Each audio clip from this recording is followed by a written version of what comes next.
Assalamualaikum warahmatullahi wabarakatuh. Perkenalkan, kami dari kelas 10 IPS 6A, kelompok 1, mata pelajaran Sejarah Peminatan.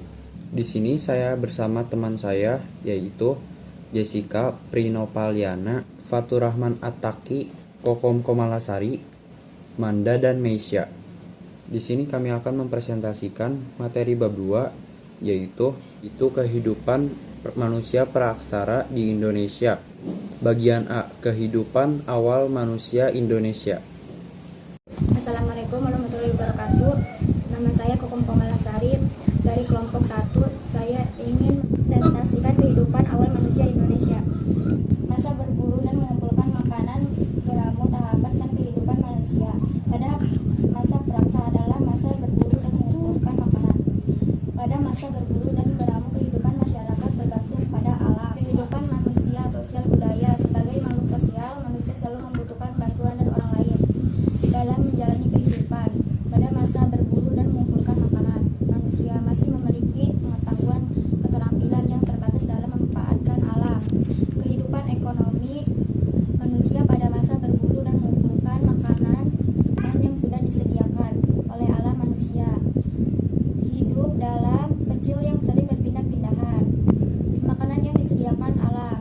Teknologi yang digunakan manusia pada masa berburu dan mengumpulkan makanan.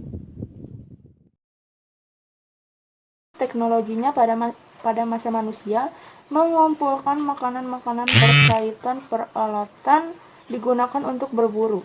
Terus kampak perimbasnya cara menggunakan kampak dengan menggenggamnya di samping pacitan, serta Malaysia, Vietnam, Thailand, dan lain-lain. Terus kampak genggamnya memiliki bentuk hampir sama dengan kampak perimbas. Kampak ini pula ditemukan hampir seluruh wilayah Indonesia. Terus alat-alat dan fungsinya sebagai pisau, terus mata tombak, mata panah. Alat ini digunakan daerah Ngandung, Biora, Jawa Tengah. Serta alat serpihnya yang terbuat dari pecahan batu dengan bentuk sangat sederhana. Kemungkinan dibuat sesuai dengan fungsinya. Kampak penempak juga mirip dengan kampak perimbas, tetapi ukurannya sangat lebih besar dari kampak perimbas. Serta kepercayaannya telah muncul kepercayaan ditemukan dengan penemuan bukti-bukti penguburan ditemukan dengan Gula Lawa, Jawa Timur. Selain itu, ditemukan di lukisan cat tangan, latar belakangnya cat merah di Kalimantan Timur. Hal ini tuh menurut Palahri mengundang arti kekuatan. Sekian dari saya. Wassalamualaikum warahmatullahi wabarakatuh. Masa bercocok tanam. Dalam perkembangan selanjutnya, manusia praksara mulai meninggalkan kehidupannya dalam berburu dan mengumpulkan makanan, mulai mengembangkan kehidupan bercocok tanam. Kehidupan sosial budaya. Kehidupan sosial budaya pada masa bercocok tanam semakin kompleks. Masyarakatnya sudah mengenal sistem masyarakat yang dipimpin oleh kepala suku. Pemilihan kepala suku tersebut dilakukan dengan sistem primus inter pares. Primus inter pares adalah pemilihan pemimpin melalui musyawarah di antara sesamanya berdasarkan kelebihan yang dimiliki. Manusia pada masa bercocok tanam ini sudah membentuk desa-desa kecil sebagai tempat pemukiman. Desa-desa tersebut awalnya tersusun rapi dan juga beberapa rumah kecil yang terbentuk melingkar dengan atap yang terbuat dari dedaunan. Kegiatan sosial budaya yang utama pada masa ini adalah gotong royong. Kegiatan tersebut berupa usaha saling membantu, baik diminta maupun tidak diminta, termasuk kesadaran diri sendiri. Yang kedua, kehidupan ekonomi. Adapun sistem pertanian yang dikembangkan adalah berhuma atau ladang berpindah. Pertama, membersihkan hutan atau sabana. Kedua, tanah yang sudah dibuka. Yang ketiga, setelah tanah dianggap kurang subur, tanah akan dibiarkan selama 10-15 tahun agar menjadi hutan kembali. Yang keempat, setelah masa istirahat, hutan siap dibuka kembali menjadi lahan pertanian. Yang ketiga, teknologi. Manusia pada masa bercocok tanam telah mampu membuat perlengkapan pertanian dan perkakas rumah. Tangga yang efektif dan efisien pada masa ini telah dikenal perbuatan pernak-pernik perhiasan dan bangunan pemujaan. Perlengkapan tersebut sebagian besar dibuat dari batu, yaitu mata panah. Guna mata panah adalah untuk keperluan berburu dan menangkap ikan. Biasanya mata panah untuk menangkap ikan terbuat dari tulang yang ujungnya lancip, dibentuk bergerigi. Daerah penemuan mata panah di Sulawesi Selatan dan Jawa Timur. Jadi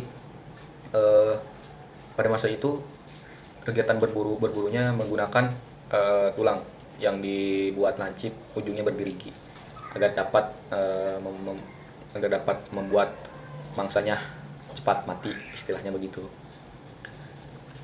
Baik, yang kedua, perhiasan Neolitik ini dibuat dari batu mulia yang berupa gelang. Benda tersebut banyak ditemukan di Tasikmalaya, salah satunya di Cirebon dan Bandung. Jenis perhiasan itu antara lain gelang, kalung, manik-manik, dan anting-anting.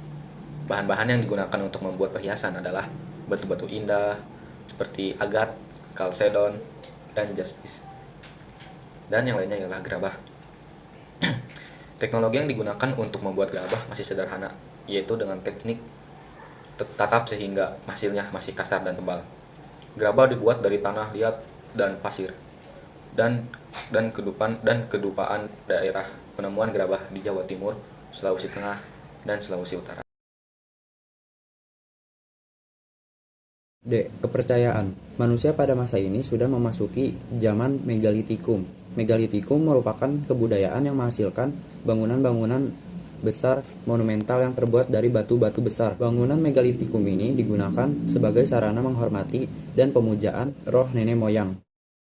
1. Punden berundak. Punden berundak adalah bangunan bertingkat yang dihubungkan dengan tanjakan kecil yang berfungsi sebagai tempat pemujaan terhadap roh nenek moyang. Biasanya di setiap tingkat didirikan menhir. Bangunan ini banyak dijumpai di Kosakala dan Arca Domas, Banten, Cisolok, Sukabumi, serta Punggung Harjo di Lampung. 2. Menhir. Men berarti batu dan hir yang berarti tegak atau berdiri.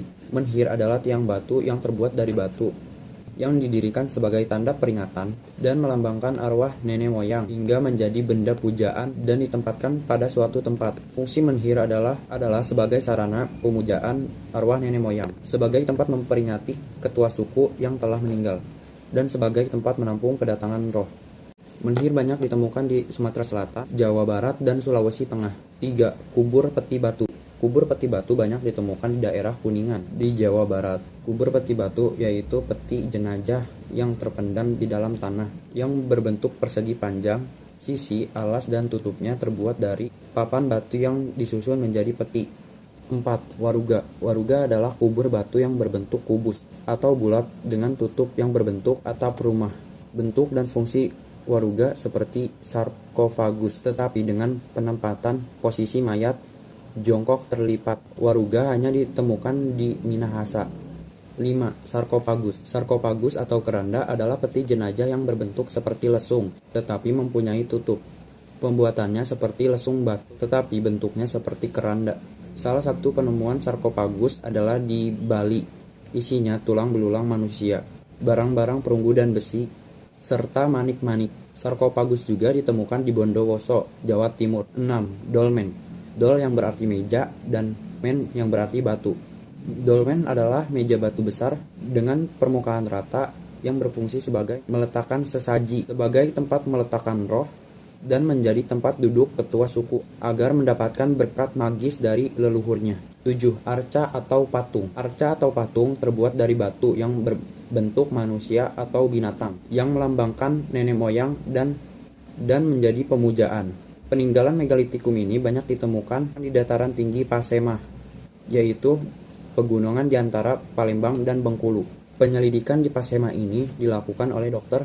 Van den Hoff dan Van Heine-Geldern. Bangunan-bangunan tersebut berhubungan dengan kepercayaan animisme dan dinamisme. Dengan demikian, pada masa ini, manusia telah mengenal kepercayaan animisme dan dinamisme. Manusia telah mengenal upacara penguburan yang lebih kompleks, terutama penguburan tokoh seperti kepala suku dan kepala adat. Biasanya tokoh-tokoh tersebut dibekali dengan sehari-hari, seperti periuk dan perhiasan. Barang-barang tersebut dikubur bersamaan dengan jasad kepala suku. Assalamualaikum warahmatullahi wabarakatuh. Perkenalkan, nama saya Jessica Prinovalina dari kelompok 1. Di sini saya akan menjelaskan tentang masa perundagian. Pada masa perundagian sudah menggunakan berbagai peralatan yang terbuat dari logam. Masa perundagian dimulai dari zaman logam, yaitu pada periode kurang lebih 100.000 tahun yang lalu. Pada periode ini, besi dan perunggu mulai digunakan untuk membuat peralatan yang panjang. Masyarakat Indonesia mulai mengenal zaman logam. Dengan peralatan logam, kemudian masyarakat dapat berjalan lebih baik menghasilkan jumlah barang dan bahan makanan yang lebih banyak sehingga produksi makanan menjadi surplus.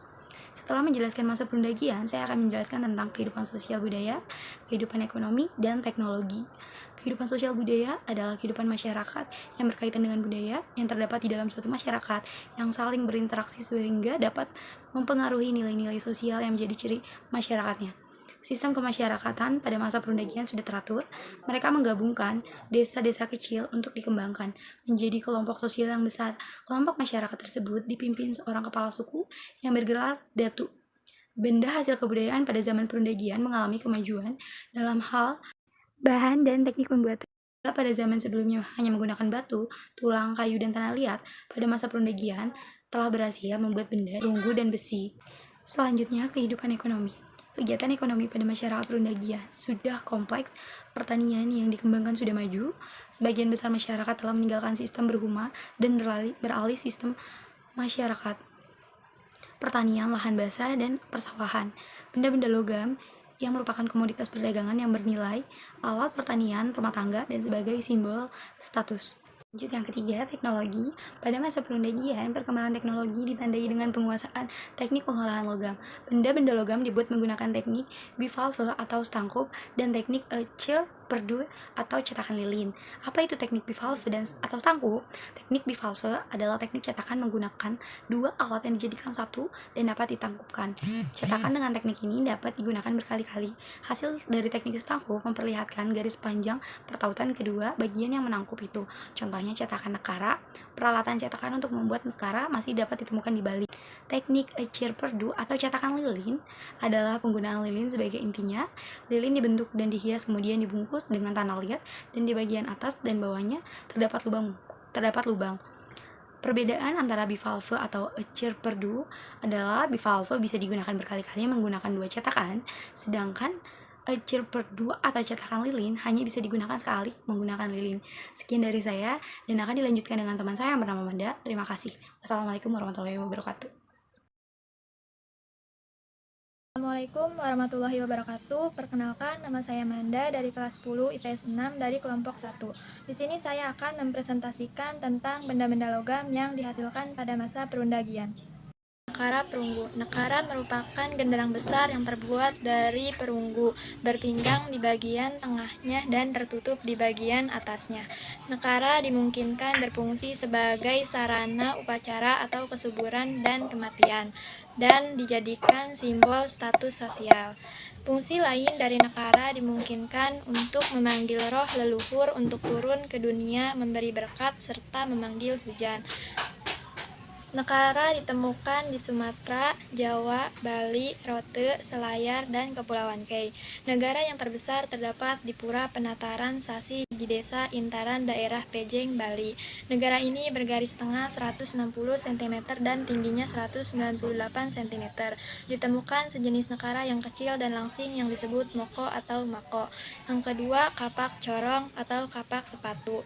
Kapak corong adalah kapak yang bagian tajamnya seperti kapak batu, hanya bagian tangkainya terbentuk corong. Bentuk dan ukuran kapak corong bermacam-macam. Ada yang bagian tajamnya lurus dan ada yang melengkung, panjang atau candrasa. Ada juga yang melengkung atau terbelah dua seperti ekor burung layang-layang. Kapak corong ini banyak ditemukan di Sumatera Selatan, Jawa, Bali, Sulawesi Tengah, Kepulauan Selayar, dan dekat Danau Sentani, Papua. 3. Bejana perunggu. Bejana perunggu adalah benda berbentuk seperti gitar Spanyol yang tidak bertangkai. Pola hiasan dalam bejana perunggu adalah hiasan anyaman dan menyerupai huruf J. Di Indonesia, bejana perunggu ditemukan oleh para ahli di daerah Madura dan Sumatera. 4. Perhiasan perunggu. Biasanya perhiasan ditemukan sebagai bekal kubur. Hiasan beraneka ragam dan ditemukan di daerah Bogor, Bali, dan Malang. Tempat penemuannya Anuk, Bogor, Besuki, dan Bone. 5. Arca perunggu. Arca perunggu yang menggambarkan tentang manusia dan binatang ditemukan di Bangkinang atau Riau, Palembang, Bogor, dan Lumajang atau Jawa Timur. Bentuk arca beraneka macam seperti menggambarkan orang sedang menari, naik kuda, dan memegang busur panah. 6. Benda-benda besi. Besi berbeda dengan benda perunggu. Jumlah penemuan benda-benda besi terbatas. Benda besi ditemukan berupa mata panah, pisau, sabit, pedang, mata tombak, gelang-gelang besi, dan lain-lain. D. Kepercayaan. Pada masa perundagian, kepercayaan masyarakat tidak jauh berbeda pada masa sebelumnya. Mereka masih mempraktikkan pemujaan terhadap leluhur. Hanya saja pada masa perundagian, alat yang digunakan dalam upacara-upacara banyak yang menggunakan bahan dari perunggu. Terima kasih. Wassalamualaikum warahmatullahi wabarakatuh. Sekian dari kami. Apabila banyak kesalahan dan kekurangan, mohon maaf. Wabillahi taufik wal hidayah. Wassalamualaikum warahmatullahi wabarakatuh.